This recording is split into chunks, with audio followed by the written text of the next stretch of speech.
You're probably thinking of getting the Fujifilm XT50, and why not? It's an incredible camera. You get a ton of high-end features in a very beginner-friendly body, and to me, that's the real strength of the X-T10, X-T20, X-T30, and now the X-T50 line. Here's the thing, there's two groups of people that, in my opinion, should not be getting this camera, and I'm gonna tell you why. Let's get into it. Alright, so first off, what is the X-T50? Alright, so the X-T50 is part of the X-T line of Fujifilm's cameras, which is more photography focused.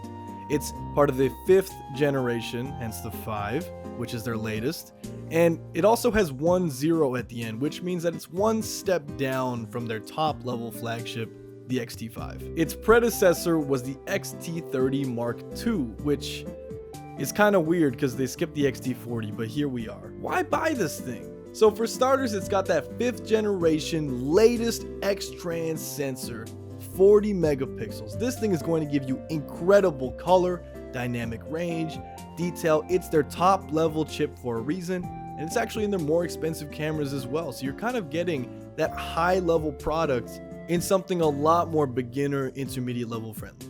You're also getting great in-body stabilization, good autofocus, really good video features, and a host of other features that have just been brought down from their top level flagships to the X-T50. However, I do think that there's actually a bigger reason why everyone is talking about this camera. Vibes. The biggest addition, to me at least, is that new film simulation dial. And if you don't know what a film simulation is, well, it's Fujifilm's carefully designed image modes that simulate as close as possible Fujifilm's film stocks. It's basically the closest experience you can get to shooting film on a digital camera. And let me tell you something, if you don't like editing your pictures afterwards, or you don't really want to play around with it too much to get what you want, this is one of the best ways to do it. Putting the dial so prominently on this camera tells me that they're targeting that newer audience of Fujifilm users that got in right around the X100V or X106 craze that happened so recently.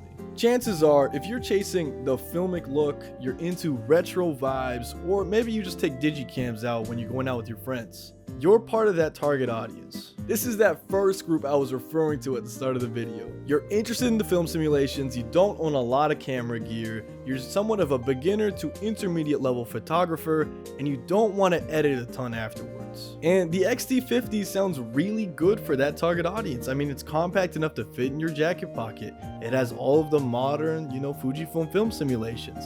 It's 100% future proof. I mean, this thing is going to be supported for a ton of years after this. What is not to love?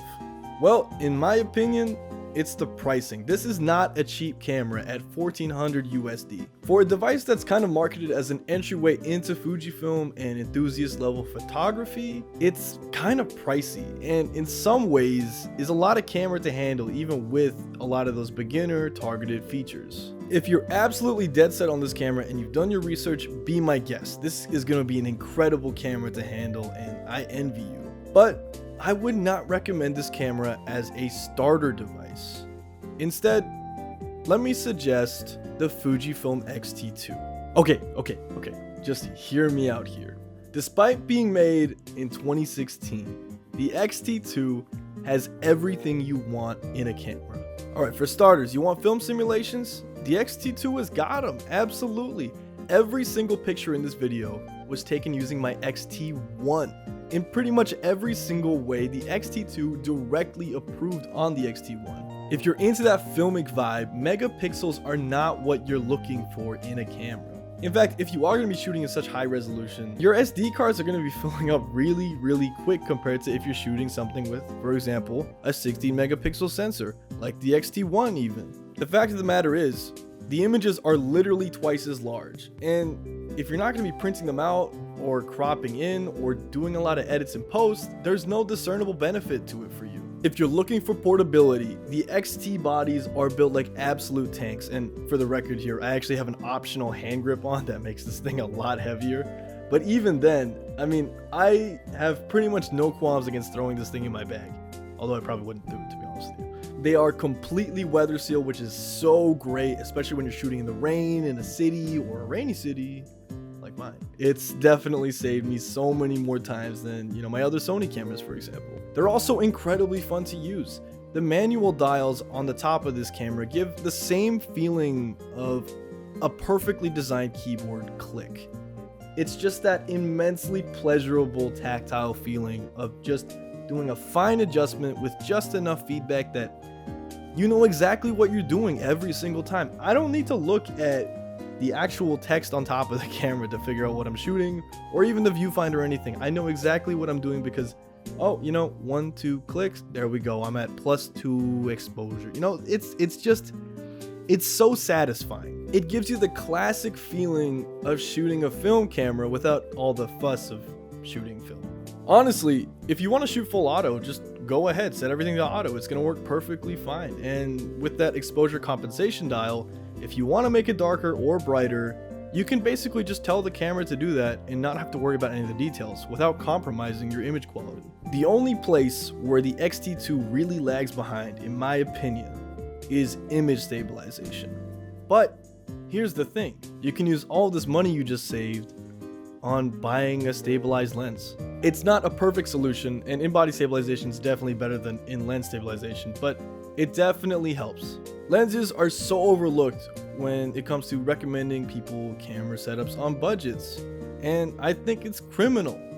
If you don't have a decent lens, it's going to be really difficult to get a decent image, especially when you're starting out, or you maybe had 6 months under your belt. So let's compare the two. For $1,500, you can get an X-T50 with their standard 15 to 45mm kit lens.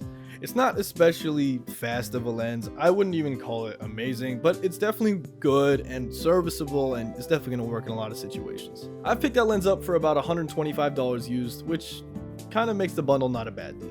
Now, the X-T2 is a little trickier, and I would recommend trawling eBay, your local listings, and definitely, your camera stores. I've seen listings in my area go from anywhere from $500 to $700 for good, excellent quality cameras. In some really rare cases, no guarantee of course, I've even seen X-T3s go for close to that price. Of course, you can still grab that 15 to 45mm lens right after if you still want it, but personally, I prefer the XC35mm lens for my personal taste, of course, which I've actually gotten for about $175 used. I've also seen the XC50 to 230mm lens go for about $200 USD. And suddenly, we now have 3 lenses that cover pretty much every single focal length, zoom level, whatever you need, and a camera for still less money than the X-T50 and the kit lens. With the X-T2 setup, you can now shoot portraits, you can shoot landscape, you can shoot street, which is, my favorite, of course. You can shoot pretty much anything you want, even wildlife with telephoto if you really wanted to. And that's a hell of a lot more value than the X-T50. Now, I did say that there were 2 groups when it came to buying this camera that I was referring to.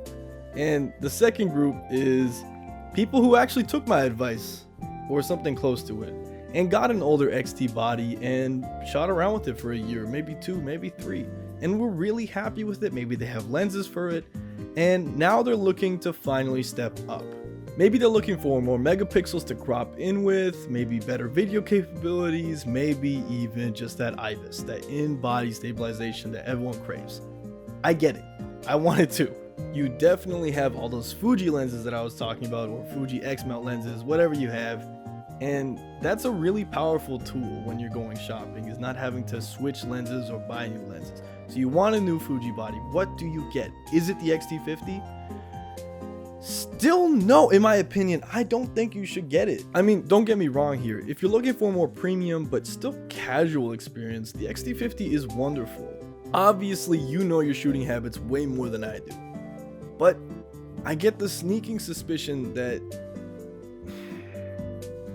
you want that extra little bit of professional control at that point.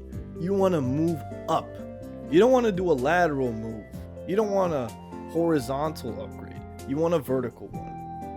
And to me, that's just getting a used X-T5. It's still going to be more expensive than a new X-T50, that's for sure. But in my opinion, it's going to give you what you actually want. I don't think the X-T50 is meant to be a professional level camera, and that's okay. It's definitely aimed at its own audience, and I think people who, again, got in at that X100V, X106 phase, people who like maybe just the XE line even, are really gonna appreciate it because it's a really good camera and it's sort of placed at their entry point as opposed to maybe the X-T30 Mark II. You kind of want the X-T5 at that point, I'm gonna be honest with you, and getting a used one, especially when they're so close in pricing now, is kind of, I mean, just make the jump, man.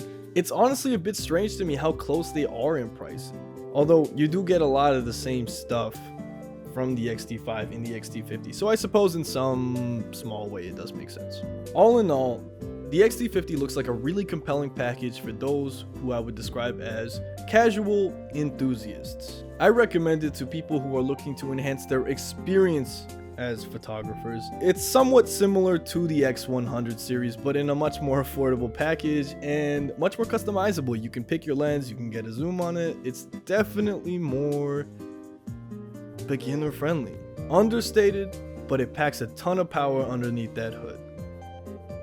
This video was not sponsored. I was not paid to do this video. Thank you for watching. I really appreciate it. If you like this video, if you want to talk to me more in the comments, feel free to do so. I always love reading comments, to be honest with you, and responding to them. If you appreciate how this video is made, whatever, drop me a like. I really do appreciate it. And subscribe. I drop videos every single Thursday. And I'll see you the next one. See ya.